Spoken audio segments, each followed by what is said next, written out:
ದೇವರ ಪರಿಶುದ್ಧವಾದ ನಾಮಕ್ಕೆ ಸ್ತೋತ್ರವಾಗಲಿ. ಇವತ್ತಿನ ಒಂದು ದಿನದಾನದಲ್ಲಿ ನಾವು 53ನೇಯ ಯೆಶಾಯನ ಬರೆದ ಪ್ರವಾದನೆ ಗ್ರಂಥ 53 1ರಿಂದ 12 ವಚನಗಳನ್ನ ನಾವು ಧ್ಯಾನ ಮಾಡೋಣ. ಇವತ್ತು ವಿಶೇಷವಾಗಿ ಈ ಒಂದು ಅಧ್ಯಾಯದಲ್ಲಿ 4 ಭಾಗಗಳಾಗಿ ವಿಂಗಡಿಸಲಾಗಿದೆ. 4 ಭಾಗಗಳಾಗಿ ಮೊದಲದಾಗಿ ನಾವು ನೋಡುತ್ತೇವೆ 1ರಿಂದ 3 ವಚನಗಳನ್ನ ನೋಡ್ತೇವೆ. ದೇವರನ್ನ ತಿರಸ್ಕರಿಸುವುದು ಕುರಿತು ಒಂದು ಪ್ರವಾದನೆ ಎಂಬುದಾಗಿ.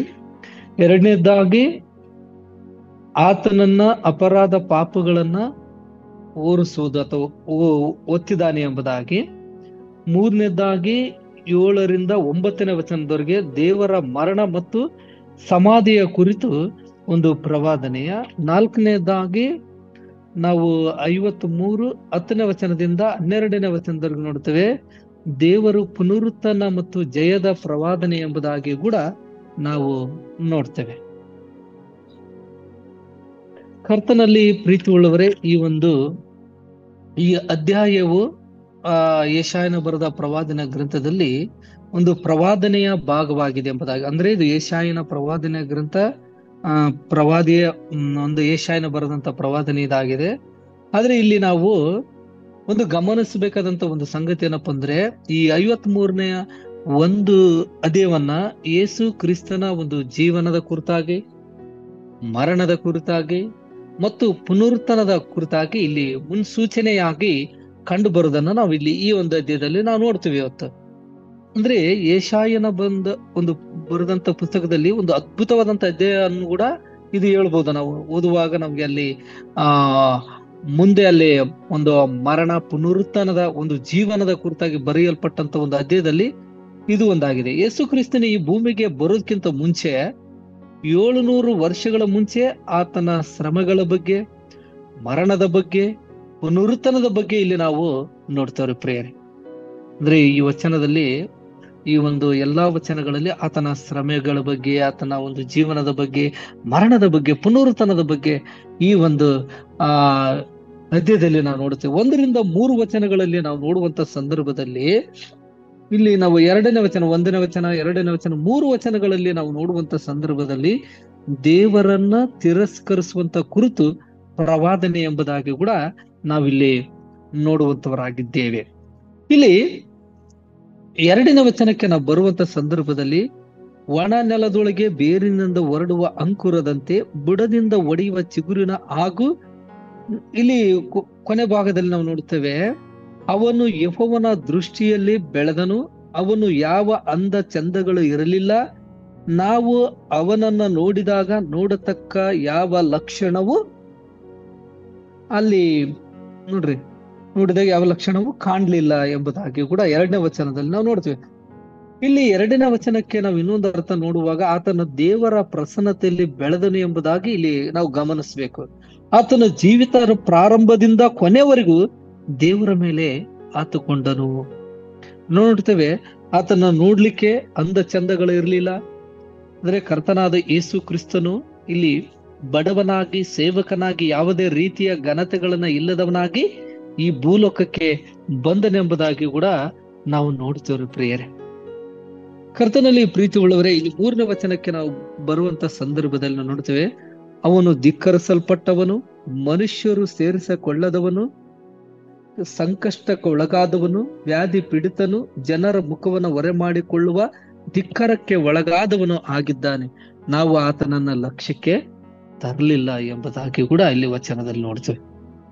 ಕರ್ತನಲ್ಲಿ ಪ್ರೀತಿ ಉಳ್ಳವರೇ, ಆತನ ಅಂದ ಚಂದಗಳು ಇರ್ಲಿಲ್ಲ ನೋಡ್ತೀವಿ ನಾವು.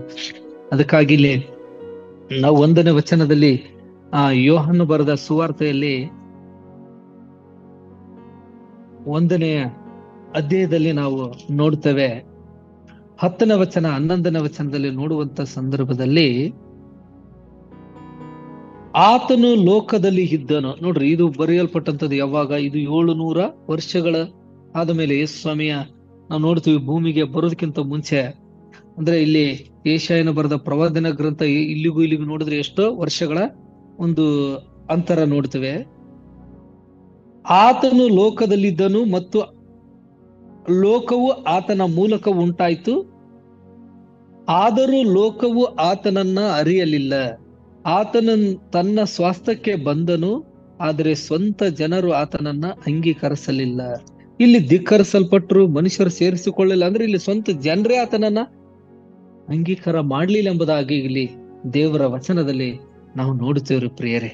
ಹೌದು, ಯಾಕಪ್ಪ ಅಂದ್ರೆ ನೋಡ್ರಿ, ಇದು ಪ್ರವಾದನೆ ಅಂತ ಹೇಳಿದ ದೇವರನ್ನ ತಿರಸ್ಕರಿಸುವಂತ ಕುರಿತು ಇಲ್ಲಿ ಪ್ರವಾದನೆಯನ್ನು ನೋಡ್ತೇವೆ ನಾವು. ಈ ಮತನ ಬರೋ ಸುವಾರ್ತೆಯಲ್ಲಿ ಕೂಡ ಈ ವಚನವನ್ನ ನಾವು ನೋಡಬಹುದು ಪ್ರಿಯರೇ. ಅಲ್ಲಿ ನಾವು ಮತನ ಬರೋ ಸುವಾರ್ತೆ 26 ನಾವು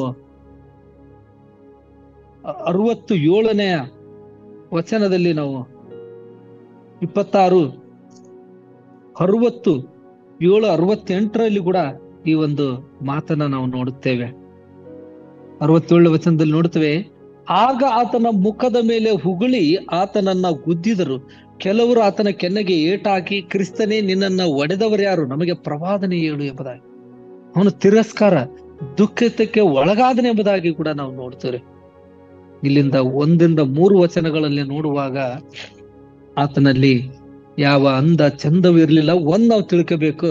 ಇಲ್ಲಿ 2ನೇ ವಚನದಲ್ಲಿ ನೋಡುತ್ತೇವೆ, ಅವನು ಯೆಹೋವನ ದೃಷ್ಟಿಯಲ್ಲಿ ಬೆಳೆದನು ಎಂಬುದಾಗಿ. ಈ ವಚನ ನಾವು ಲೂಕನ ಬರೆದ ಸುವಾರ್ತೆಯಲ್ಲಿ ನಾವು ನೋಡ್ತೇವೆ. 2ನೇ ಅಧ್ಯಾಯದಲ್ಲಿ ಬಹಳ ಚಂದಾಗಿ ಬರೆಯಲ್ಪಟ್ಟಿದೆ.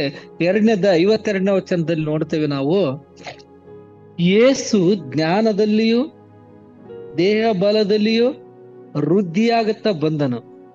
ಇದಲ್ಲದೆ ದೇವರ ಮತ್ತು ಮನುಷ್ಯರ ದಯೆಯು ಆತನ ಮೇಲೆ ಏನಾಗಿತ್ತಂತೆ, ಹೆಚ್ಚಾಗುತ್ತಾ ಬಂತು ಎಂಬುದಾಗಿ ಕೂಡ ದೇವರ ವಚನದಲ್ಲಿ ನಾವು ನೋಡ್ತೇವೆ. ಕರ್ತನಲ್ಲಿ ಪ್ರೀತಿ ಉಳ್ಳವರೇ, ಇವತ್ತು ಯೇಸು ಜ್ಞಾನದಲ್ಲಿಯೂ ದೇಹ ಬಲದಲ್ಲಿ, ಅದಕ್ಕೆ ಹೇಳುತ್ತೆ ಶಾರೀರಿಕವಾಗಿ ದೈಹಿಕವಾಗಿ ನಾವೇನ್ ಮಾಡ್ಬೇಕಂತೆ, ಅಭಿವೃದ್ಧಿ ಆಗ್ಬೇಕಂತ ದೇವರ ವಚನ ಹೇಳುತ್ತೆ. ಇವತ್ತು ನಮಗೋಸ್ಕರ ಅವರು ಬಂದಂತ ದೇವರು, ನಮಗೋಸ್ಕರ ಅವರು ಕಲ್ವಾರಿ ಶಿಲುಮೆ ಮೇಲೆ ಸತ್ತು ಹೂಣಲ್ಪಟ್ಟು 3ನೇ ದಿನದನೇ ಮೃತ್ಯುಂಜಯ ಆಗಿರುವಂತ ದೇವರು ನೋಡಿ. ಅವರು ಕೂಡ ಇಲ್ಲಿ ಹೇಳ್ತಾರೆ, ದೇವರ ಮತ್ತು ಮನುಷ್ಯರ ದಯ ಆತನ ಮೇಲೆ ಹೆಚ್ಚಾಗುತ್ತಾ ಬಂತು ಎಂಬುದಾಗಿ ಕೂಡ ದೇವರ ವಚನದಲ್ಲಿ ನಾವು ನೋಡ್ತೇವೆ ಪ್ರಿಯರೇ.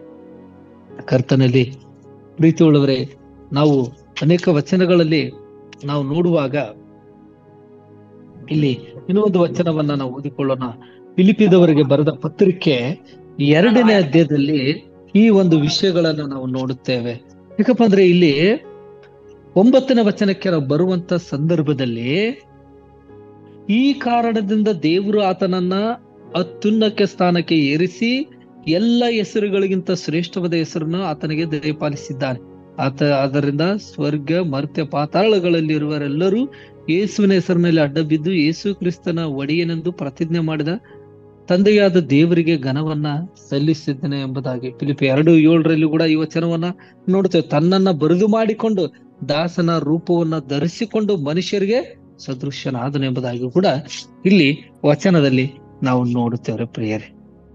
ಕರ್ತನಲ್ಲಿ ಪ್ರೀತಿ ಉಳ್ಳವರೇ, 1ನೇದು ನಾವು ನೋಡಿದ್ವಿ, ದೇವರನ್ನ ತಿರಸ್ಕರಿಸಿ. 2ನೇ ಒಂದು ವಿಷಯಕ್ಕೆ ನಾವು ಬರುವಾಗ 4ರಿಂದ 6 ವಚನಗಳವರೆಗೆ ನೋಡುತ್ತೇವೆ, ಆತನು ಅಪರಾಧ ಪಾಪಗಳನ್ನ ಓರುತ್ತಾನೆ ಎಂಬುದಾಗಿ.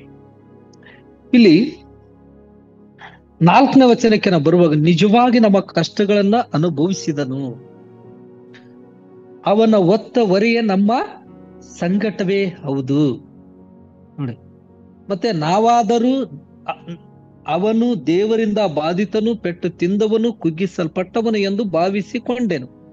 ಇಲ್ಲಿ ನೀವು ಮತನ ಬರೆದ ಸುವಾರ್ತೆಯಲ್ಲಿ ನಾವು 8ನೇ ಅಧ್ಯಾಯಕ್ಕೆ ನಾವು ಬರುವಂತ ಸಂದರ್ಭದಲ್ಲಿ 16ನೇ ವಚನದಿಂದ ನಾವು ನೋಡುವಂತ ಸಂದರ್ಭದಲ್ಲಿ ಅಲ್ಲಿ ದೇವರ ವಾಕ್ಯದಲ್ಲಿ ನೋಡುತ್ತೇವೆ. 8:16 ಮತನ ಬರೆದ ಸುವಾರ್ತೆ, ಸಂಜೆಯಾಗಲು ದೆವ್ವ ಹಿಡಿದ ಬಹಳ ಜನರು ಆತನ ಬಳಿಗೆ ಕರೆತಂದ್ರು.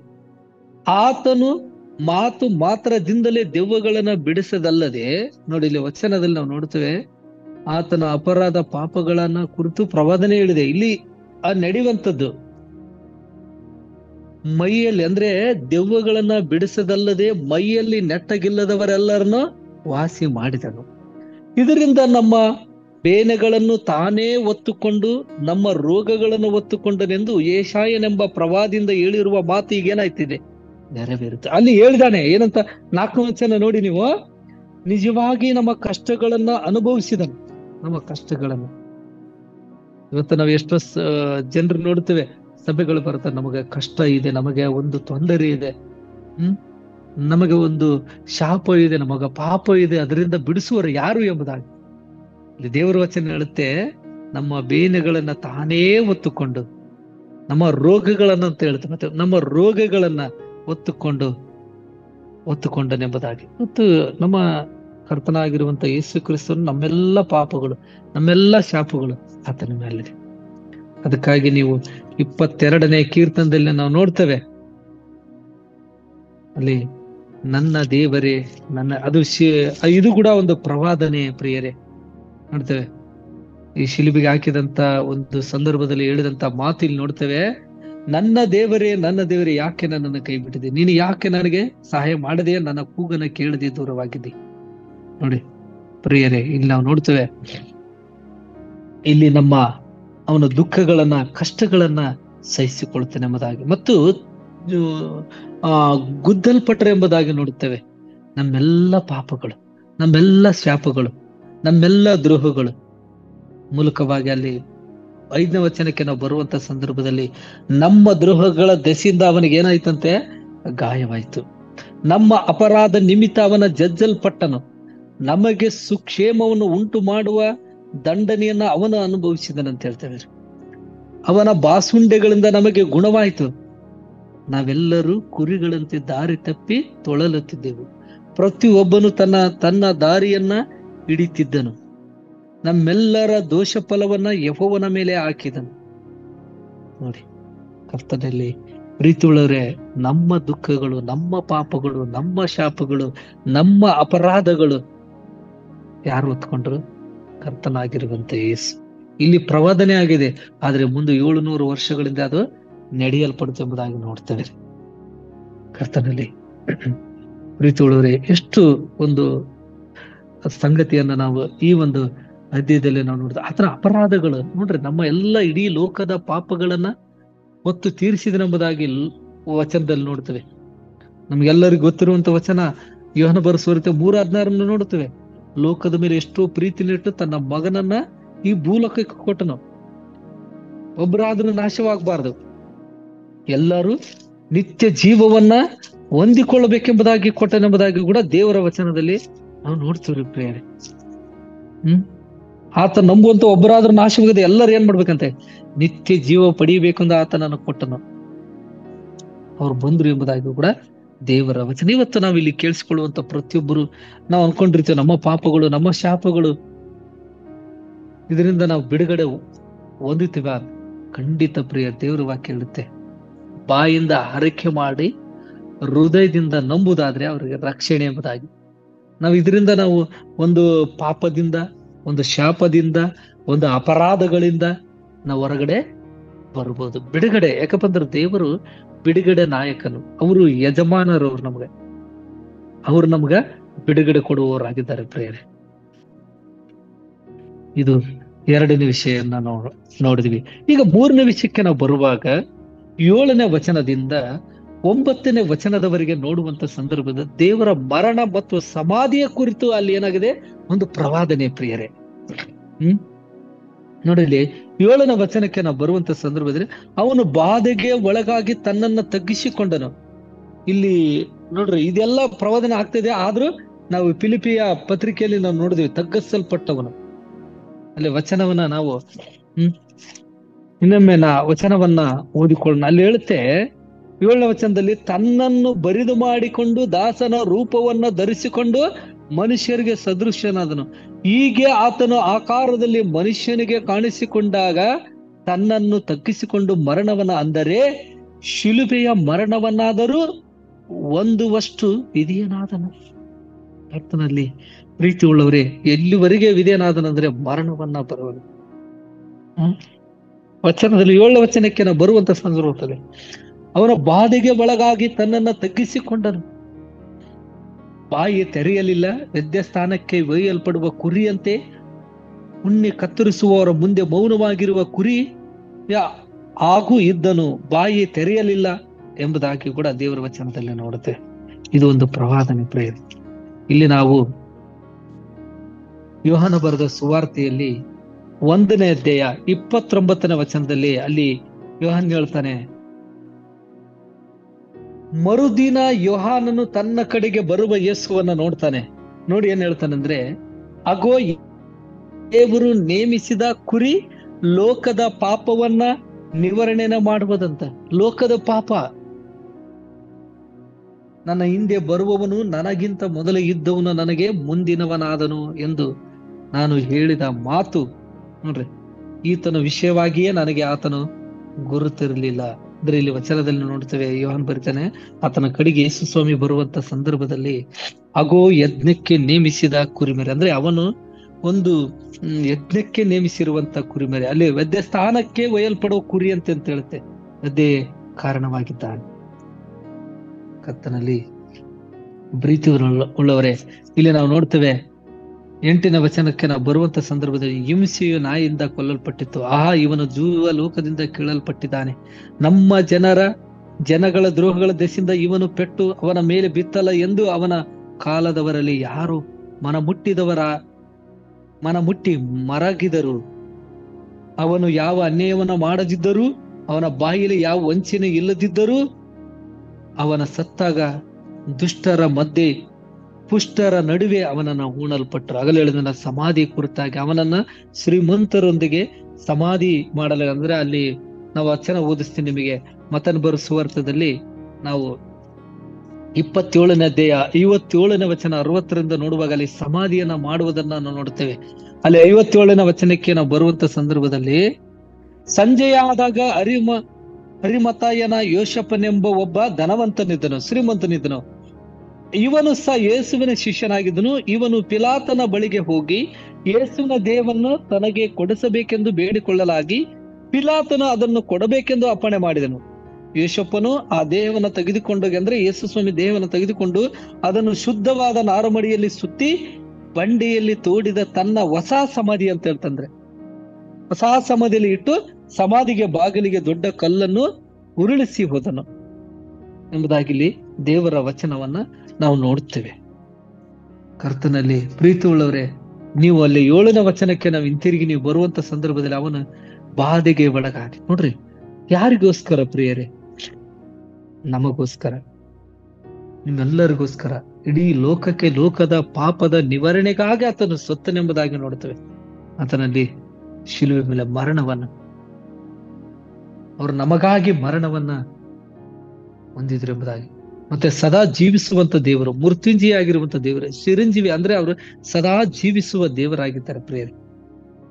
ನೋಡ್ರಿ, ಯಜ್ಞ ಸ್ಥಾನಕ್ಕೆ ಮೇಲ್ಪಡುವಂತ ಕುರಿಯಂತೆ ಎಂಬುದಾಗಿ ಮೌನವಾಗಿದ್ರೆ ಎಂಬುದಾಗಿ ಕೂಡ ದೇವರ ವಚನದಲ್ಲಿ ನೋಡ್ತೇವೆ. ಯಾವ ಘನತೆಯನ್ನ ಬಯಸಲಿಲ್ಲ, ಯಾವ ಉನ್ನತವನ್ನ ಬಯಸಲಿಲ್ಲ.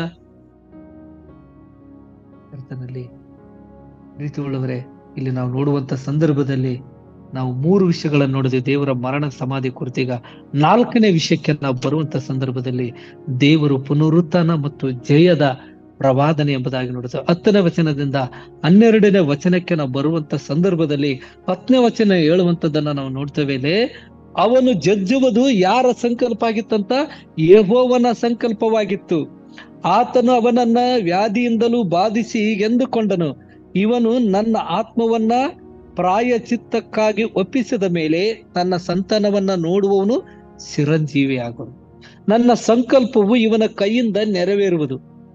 ನನ್ನ ಆತ್ಮವು ಅನುಭವಿಸಿದ ಶ್ರಮೆಯ ಫಲವನ್ನು ಕಂಡು ತೃಪ್ತನಾಗುವನು.